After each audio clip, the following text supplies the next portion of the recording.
Matagumpay na nagsagawa ang Community Assistance and Development Division ng Police Community Affairs and Development Group ng Information Drive and Awareness Campaign sa ilalim ng pamumuno ni Police Brigadier General Vina Guzman, Director, katuwang si Police Colonel Luis E. Gising, Chief CAD, nito lamang Pebrero 23 taong kasalukuyan sa Philippine College of Criminology, Santa Cruz, Manila, alinsunod sa mandato ng PICAG na palakasin ang ugnayan ng PNP at akademya at higit pang paigtingin ang kampanya sa impormasyon at edukasyon hinggil sa mga umiiral na batas at programang pangkapayapaan at pangkaayusan.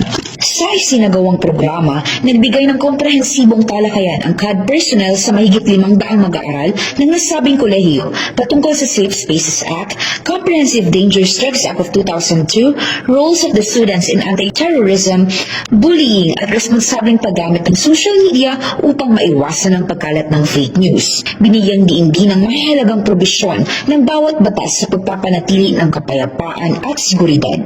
Kaugnay nito, namahagi rin ng 300 information, education, and communication materials upang higit na mapalalim ang kaalaman at kamalayan ng mga mag-aaral sa mga nabanggit na paksa. Sa mensaheng ipinaabot ni Police Colonel Luis E. Gisik, binigyang diin ang mahalagang papel ng kabataan bilang katuwang ng pamahalaan sa pagsulong ng rule of law, disiplina at responsableng pagkamamamayan. Actually, seeing you sitting there, I remember that once in a lifetime, I've been a student like you. Sabi nga, 1,000 journey begins with a single step. So I encourage you na hindi dapat kayo mawala, ma-focus. You studied yung major subject nyo dahil doon kayo papunta. We would like to commend po PNP PCADG for conducting this seminar sa aming school, which tackles about RA 11313, which is the Bawal Bastos Law, and anti-bullying, terrorism, and so on, na tinakil nila, which is a constant battle sa ating bansa, especially illegal drugs and terrorism. And yun lang po, thank you for taking the time for conducting this seminar to our school.